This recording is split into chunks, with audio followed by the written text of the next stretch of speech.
over and over again. Then you realize, oh my God, did I miss out something? You're a good musician as well. Yeah, I still do that in the silent, but yeah. Thanks. So, anyway, so when I got back into this corporate role, then I thought, okay, if I had to do something different. I met Sandeep when I wanted to do my GMAT, and well, everyone thought it was studying for GMAT, and I did. In fact, I did finish my GMAT. I got into a decent B school. I finished my MBA from Warwick Business School in UK, and I came back. I started working here, and then again life started going the same routine all over again. I mean, I get a bigger salary package, I get a bigger role, but then that's corporate life for you. I mean, you do a GMAT, you come back, you do an MBA, you come back, you might get a bigger position, a better role, but that's about it. You're again back in the same corporate structure. And then again, I just, there was the turning point in my life actually happened around 2013. So I used to have this blog that I used to write for years. I started writing, I mean, I always used to keep writing something or the other, and I had a few blogs that I kept writing into. And in 2012, there were two particular blog instances that actually made me think about taking writing to the next level. So in 2012, I was involved with, I had a relationship with a particular woman from South Africa. So we were quite close, and we actually never got to meet. So it happened like we used to share a lot of details about our lives, and we got very close, and about 8 months down the line, she tragically passed away of cancer. So I once wrote a story about basically my my life about that entire incident, and people could relate so much to it. And suddenly it's like my blog postings from everything before, it really didn't matter. So that was the first instance, and the second time, what happened was that I was on an on-site deputation to Africa. I worked in Africa for a year, by the way. Pleasant place actually against what people think. So, and I had an interaction with a taxi driver. So the entire interaction lasted about 45 minutes. And I wrote about this guy in my blog a few days later. And I have about just a couple of hundred friends in Facebook. And somehow it so happened that people could strike a chord with that one narrative. And in about a few weeks, I had 5,000 hits for a guy who just writes and posts it to his friends. About 5,000 hits, and there was people sharing that particular story so much that at one point it came back to me. Someone shared it, who shared it in turn, and then it came back to me. So it went like that. And this is actually a guy who was a cab driver from Meru. And then some of my friends who actually read the story, I had some calls from some people who work all around the world. There's a guy, a friend of mine from Tokyo. We worked long time back, and then he called me and said, I read the story, it was really nice, it was very touching and all that. And then another guy who was an old school friend, he kind of hit the nail on the head. He told me, see, Roji, he called me up from UK and told me, see, Roji, there's nothing outstanding about the story that I've written. It's nothing, it's just not a great story. But it's about the way you wrote it. So the story is, I mean, if you just take it, everyone has ups and downs in their life. You just wrote a story, but you wrote in such a way that it relates to a lot of people. People can relate to it. So, and then that's what basically, that's when it struck me that the emotional chord, you basically touch the emotional chord of your audience, and that's when you have a real readership. And then at that point in time, then and this friend of mine suggested to me, why don't you actually think about writing more seriously? And that's when it struck me that I actually have been talking to a lot of people. I had so many people that I knew around who had an interesting story to say, and then I realized, okay, why can't I just make a book out of these stories? So that's how the entire idea behind Kaleidoscopic Lives, that's the name of my book, was born. So I wrote down incidents about people I have met, essentially about human bonding, about a waiter boy I met in Bangladesh, it was a masseuse I met in Thailand, and an eccentric 53-year-old man who at the age of 53 went to do his undergraduate studies sitting with people who were like 17 years old in the UK. So very, very different lives, very different stories, and I made a compilation out of it. So I had not started writing, and when I actually came, I had these ideas, I started forming these ideas in my mind, and then that's when I came for the $1 Million Solopreneur program, and following it I also went for Jet Set Speaker. You had already attended 5X and Know the World along. Yeah. Know the World. Okay, so I was one of these regular students in Sandeep who used to keep on following around every other session when I'm in town. So it is went on like that. That's I great. remember you writing to me, I'm in Africa, why are you doing the session now? What?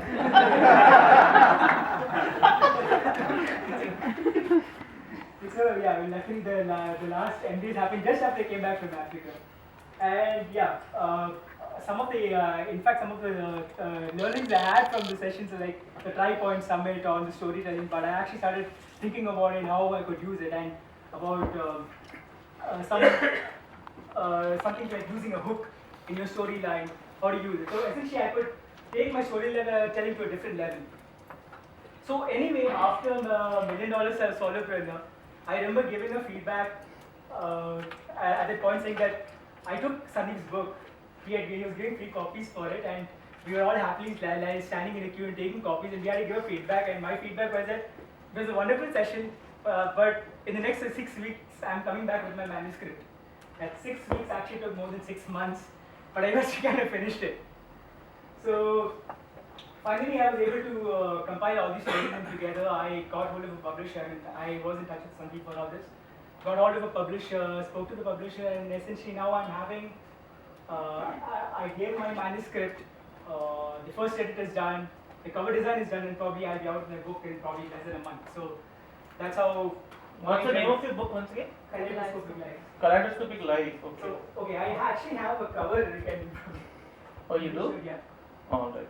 I'll see if I can. Let me buy this. Just for a single for Maybe Rosie. Yeah, I'll just do that. So, and my takeaway from what I would tell all of you is that, see, all of us have a story. Everybody does. I mean, nobody's an exception to it. We all have our ups and downs in life. We have some story that people would love to listen. It's about how you basically tell it, how you take it to your audience. And if you want to be a writer, or if you want to be whatever that you want to be, at one point you have to start doing it. I mean, I could continue attending Sandeep sessions like every year, year after year, go on and on. I mean, I feel inspired for a few days, but at the end of it, if I cannot take a tangible outcome and start In fact, action, I was very disappointed before attending the last session, and I was like, "Why are you so disappointed?" I have not done anything after attending your classes. That was a surprise for me also. He said that. It's like, I'm totally disappointed by that. I'll show you what he did actually. Let me see if I have it with me. Not this one. I'm just seeing if I have something. Okay, you just tell what was that you were going through when you said that. yeah, see, I met Sandeep in 2010 actually for my GMAT. At the point in time, Sandeep had a pilot program, which was called 5X. And at that point, from that time onwards, the acquisition happened, and I should have actually taken a lot of learning and started implementing, but at that point I didn't. And ironically, I'm sure it's happened with a lot of people that at one point you attend these sessions, you know that okay, this has to be done. And, okay, that's a very funny video about me. So, Now see, I want your feedback to be this one. Okay, after MDS.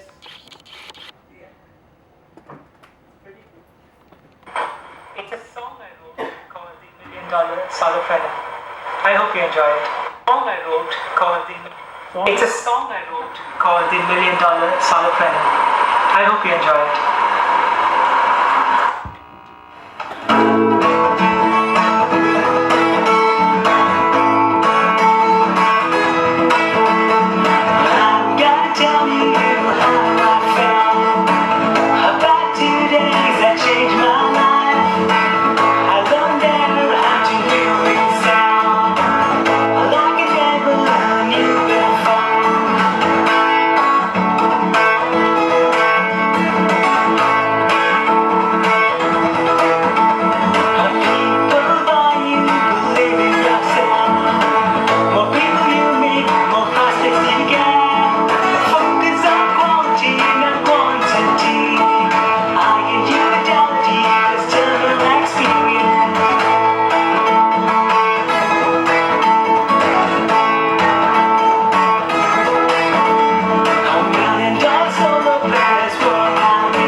back like this? Tell me, I. So let Rosie tell what made him say all this, because out of the blue I get one mail someday embedded video saying what happened. That was just a few days after the seminar. I was like, what just happened? Just to mention about this particular video, I wrote it actually about 15 minutes. One fine day, the second day after the seminar, I just traveled back home. I picked up all the learnings I had in a book. So I had been writing down notes. And in fact, everything I've written over here are takeaways from that particular session. So basically, like the 7 emotion triggers: power, passion, prestige, mystique, alarm, rebellion, trust. So it's nothing is original over here, it's all adapted. So essentially I found a way in which, how could I incorporate the entire thing in one song, the entire learnings, and then I just thought of, okay, let me come up with a song. And then 15 minutes, and then in fact I dispatched the video the same day. You see how messy I am actually. I had not waited the entire day probably. So you were making the video that day. Wait, 1 second. This one? Yeah.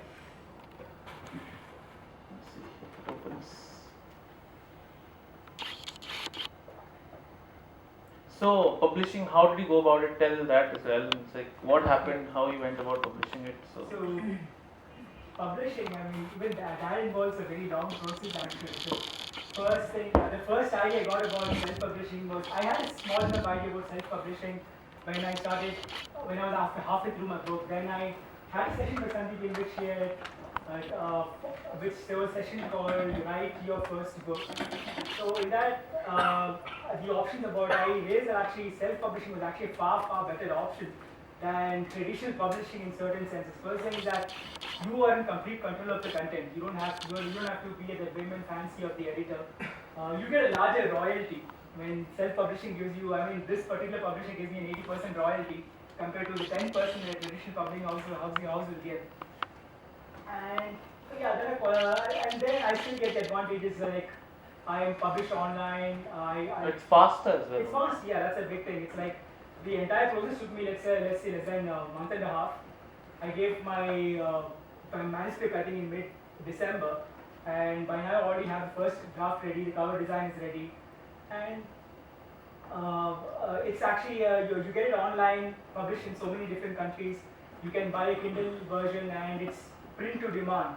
So it doesn't matter, you won't be having a limit of copies. It's every time someone places an online order, it's printed to demand and delivered to the particular person. Fantastic. So, are you thinking of writing a book? No. If he can inspire you to write a book, I think he's done his job well, and I've done my job really well. I think, I am, like I keep mentioning, I am just one of you guys. There's nothing spectacular about me. I'm just an ordinary guy like you. It's just that I've decided to do something and I went ahead with and started doing it. I think that's what really matters. And thanks a lot to Sandeep actually for giving me the opportunity also. Alright, thank you. So, any questions that probably you would want to ask, I would be glad to take. When did you quit your job? Pardon me? He hasn't. I haven't. I actually still have a full-time job luckily. This platform that you're talking about, 80%. Yeah. This platform that We'll you're talk. One minute, Is this Poti.com? No, it's actually quilting. And to answer your question, why didn't I quit my job? See, when I went for my MBA, I think you realize it's a very, very expensive business. So I still have to get rid of all the money payments I made to the B school. So I'll probably be working full time for some more time at least. I think I can relate to you more than all the people here because I have been attending his sessions and I am going to my MBA now. It's got very expensive. Okay, thanks a lot, Rosie. Thanks a lot.